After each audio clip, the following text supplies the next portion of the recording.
കൊല്ലൂർ മൂകാംബിക ക്ഷേത്രത്തിൽ സാരംഗുണ്ട്. സാരംഗ, എന്താണ് വിശേഷങ്ങൾ? വിജയദശമി ആശംസകളും നേരുന്നു സാരംഗിന്.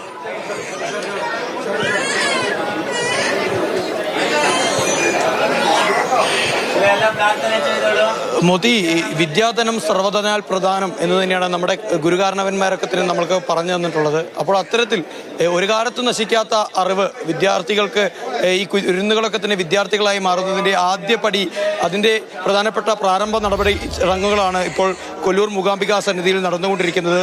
സരസ്വതി മണ്ഡപത്തിലും അതോടൊപ്പം തന്നെ അതിന് തൊട്ടരികിലുള്ള ഏറെ ശ്രേഷ്ഠമായിട്ടുള്ള ചണ്ഡികായാഗമടക്കം നടക്കുന്ന യാഗശാലയിലുമാണ് ഇപ്പോൾ വിദ്യാരംഭ ചടങ്ങുകൾ നടന്നുകൊണ്ടിരിക്കുന്നത്.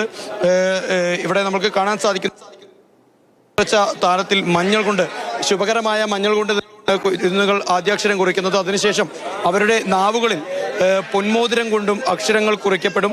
പഞ്ചേന്ദ്രിയങ്ങളിലൂടെ അക്ഷരത്തെ അറിയുക, അറിവിനെ സ്വീകരിക്കുക എന്ന സങ്കല്പമാണ് ഇതിലൂടെ ഉണ്ടാവുന്നത്. അതിനുശേഷം ഇപ്പോൾ നമുക്ക് രക്ഷിതാക്കളുടെ മുഖത്തൊക്കെ തന്നെ കാണുന്ന ഒരു പുഞ്ചിരി നമുക്ക് കാണാൻ സാധിക്കുന്നു. വർഷങ്ങളോളം ആയുള്ള അവരുടെ ആ ഒരു പ്രാർത്ഥനയ്ക്ക് ഇപ്പോൾ സഫലീകരണം ഉണ്ടാവുന്നു എന്ന് തന്നെയാണ് നമുക്ക് മനസ്സിലാക്കാൻ സാധിക്കുന്നത്. ഇപ്പോൾ വസ്ത്രങ്ങളൊക്കെ തന്നെ നേരത്തെ മോത്തി സൂചിപ്പിച്ചതുപോലെ തന്നെ പലരും പുതിയ വസ്ത്രങ്ങളിലേക്കൊക്കെ തന്നെ മാറുന്നു.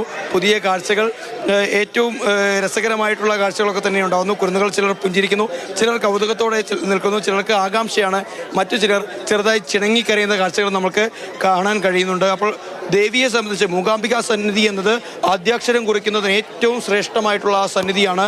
മൂകാസുരനെ നിഗ്രഹിച്ച് മൂകതയെ നീക്കി വിജ്ഞാനം നൽകിയ ഭഗവതിയാണ് ഇവിടെ ശ്രീലകത്ത് വിളയാടുന്നത്. അപ്പോൾ ദേവീ സന്നിധിയിൽ നിന്ന് ആദ്യാക്ഷരം കുറിക്കുക എന്നത് ഭക്തരെ സംബന്ധിച്ച് ഏറ്റവും ശ്രേഷ്ഠമാണ്. ഇവിടെ മറ്റൊരു പ്രത്യേകത കൂടിയുണ്ട്. കുരുന്നു കാലഘട്ടത്തിൽ ഇവിടെ എത്തി വിദ്യാരംഭം കുറിക്കാൻ കഴിയാത്ത ആളുകൾ പ്രായശ്ചിത്തം എന്നോണം ഇവിടെ എത്തി ഇപ്പോൾ ആദ്യാക്ഷരം കുറിക്കുന്ന കാഴ്ചകൾ നമുക്ക് കാണാൻ സാധിക്കുന്നു. അതോടൊപ്പം തന്നെ സരസ്വതി മണ്ഡപത്തിലും പ്രത്യേകം സജ്ജീകരിച്ച വേദികളിലും വിവിധ കലകളുടെ അരങ്ങേറ്റവും നടക്കുന്നുണ്ട്. ഇപ്പോൾ നമുക്ക് നേരത്തെ നമ്മൾ സൂചിപ്പിച്ചതുപോലെ തന്നെ വലിയ ഒരു കുട്ടി ഇപ്പോൾ വിദ്യാരംഭ ചടങ്ങുകളുടെ ഭാഗമാവുന്നത് നമുക്ക് കാണാൻ സാധിക്കുന്നു. ഒട്ടേറെ കുരുന്നുകളുണ്ട്. ചേട്ടാ, ഇവിടെ നിന്നാണ്? തിരുവനന്തപുരം. ഇന്നലെ വന്നായിരുന്നു.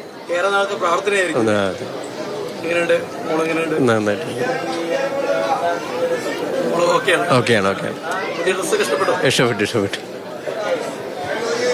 കേരളത്തിൻ്റെ മുഴുവൻ ദിക്കുകളിൽ നിന്ന്, തെക്കൻ ജില്ലയായ തിരുവനന്തപുരത്ത് നിന്നോട്ട് ഏറ്റവും വടക്കേറ്റത്തുള്ള കാസർഗോഡ് നിന്ന് വരെ ഭക്തർ ഒഴുകിയെത്തുന്നു. അതോടൊപ്പം തന്നെ മറ്റ് സംസ്ഥാനങ്ങളിൽ നിന്നൊക്കെ തന്നെ ഏറ്റവും പ്രധാനപ്പെട്ട ഒരു കാര്യം എന്നത് മൂകാംബിക സന്നിധിയിൽ രണ്ട് രീതിയിലും വിദ്യാരംഭ ചടങ്ങുകൾ നടക്കുന്നു. നമ്മുടെ കേരളത്തിൻ്റെ തനതായ രീതിയിൽ നടക്കുന്നതിനോടൊപ്പം തന്നെ കർണാടകയുടെ രീതിയിലും, കർണാടകയുടെ തനതായ തുളുനാടൻ രീതിയിലും വിദ്യാർത്ഥികൾ വിദ്യാരംഭ ചടങ്ങുകളുടെ ഭാഗമാവുന്നു എന്നതിനാണ് ഏറ്റവും പ്രധാനം. ചേട്ടാ, എവിടെ നിന്നാണ്? ഞാൻ നീലേശ്വരം.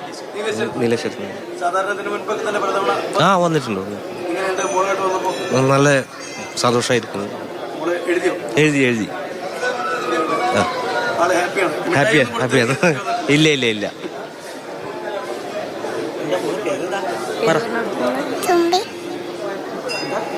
പേര് പറ. പച്ചേല് പറ. തുമ്പി. ഇതാണ് മോത്തി. ഇപ്പോൾ അറിവിന്റെ ലോകത്ത് ഈ കുരുന്നുകളൊക്കെ തന്നെ തുമ്പികളായി പാറി നടക്കുന്ന കാഴ്ചകൾ നമ്മൾ കാണാൻ പോവുകയാണ്. നമ്മുടെ നാടിനെയൊക്കെ തന്നെ സാരംഗ, ഇത് തന്നെ ശലഭങ്ങളും തുമ്പികളും ഒരുപാട് പാറി വരുന്ന ദിവസം കൂടിയാണല്ലോ. എത്ര സന്തോഷത്തിലാണ് ഇവരൊക്കെ എഴുതാനായി വന്നിട്ടുള്ളത്.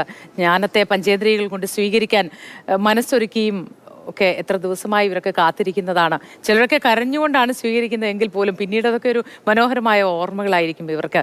പഞ്ചേന്ദ്രിയങ്ങളിൽ ഈ വിരൽ സ്പർശനത്തിലൂടെ അതങ്ങനെ തലച്ചോറിലേക്ക് എത്തി എല്ലാ ഇന്ദ്രിയങ്ങളിലേക്കും അത് വ്യാപിപ്പിച്ച് അത്തരത്തിൽ പൂർണ്ണമായൊരു അനുഭവമാണ് അറിവ് എന്ന് മനസ്സിലാക്കുന്ന തരത്തിൽ കൂടിയാണ് ഈ വിജയദശമി ദിനത്തിൽ ഇവരൊക്കെയും അക്ഷര ലോകത്തേക്ക് കടക്കുന്നത്.